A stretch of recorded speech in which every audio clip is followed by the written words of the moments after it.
English में जो बच्चे एग्जाम दे चुके हैं टीयर 1 जिनका हो चुका है, वो इस तरीके से बता रहे हैं कि इंग्लिश के पेपर में इस तरीके के क्वेश्चंस आ रहे हैं कि एक सेंटेंस में एक पर्टिकुलर वर्ड अंडरलाइन है, उसको बताना है कि ये एडवर्ब ऑफ डिग्री है, एडवर्ब ऑफ मैनर है, एडवर्ब ऐसा सवाल ऑफ पूछ रहे हैं? सीडीएस में आते थे ऐसे। ओहो, एसएससी के एग्जाम्स में आज तक कभी ऐसे क्वेश्चंस नहीं है, सीडीएस के एग्जाम्स में इस तरीके के क्वेश्चंस आते थे। तो ये तो कंफर्म है कि लेवल अच्छा होना है, और एक्सपेरिमेंट तो क्वेश्चन के लेवल के साथ भी हो गई होगा।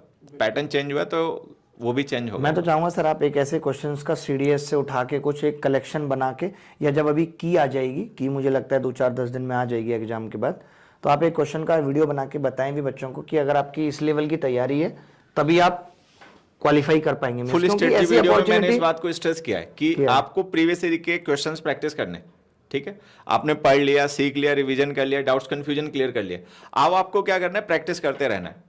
तो प्रैक्टिस अब एसएससी के प्रीवियस ईयर के पेपर करने का कोई फायदा नहीं है, क्योंकि वो पुराने पेपर्स हैं, बिल्कुल उनका स्तर अब नहीं रिपीट होगा।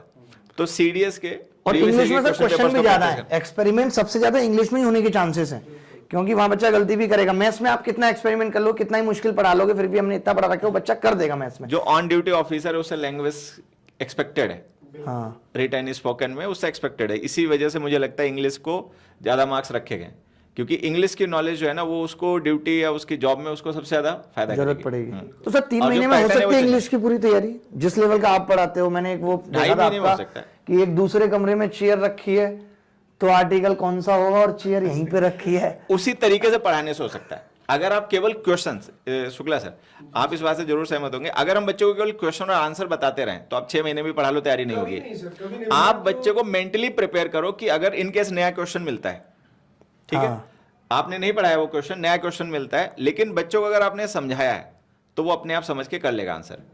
तो कॉन्सेप्ट अगर आपको क्लियर हो गया ना तो आप 10 क्या 100 क्या 1000 क्वेश्चन भी कर लोगे। है शुक्ला सर? ऐसा नहीं तो आप क्वेश्चन याद करते रहो, क्वेश्चन के आंसर से याद करते रहो, उनका कोई अंत है नहीं। होता पता है क्या, जो मैंने अभी तक अनुभव किया कि जो हमारे बच्चे होते हैं इनके बेसिक्स अच्छे नहीं होते इंग्लिश के, ठीक है, और किसी कारण से वो या तो करना नहीं चाहते हैं या टीचर्स करवाना नहीं चाहते हैं, दोनों ही बात है। आसान तरीका पकड़ते हैं। आसान तरीका यही होता है कि क्वेश्चन याद कर लो, उसका आंसर याद कर लो, नहीं तो उसको रूल कह दो, उसको ट्रिक कह दो। मैंने तो दिन से सोचा था कि सर से सीख के इंग्लिश पढ़ाना चालू करूं। वो बच्चे ज्यादा मेहनत करते हैं सर, मैं आपको बताऊं, जो रूल्स या क्वेश्चन आंसर याद करके पढ़ते हैं ना, ऐसा नहीं कि वो मेहनत नहीं करते, वो ज्यादा मेहनत करते हैं।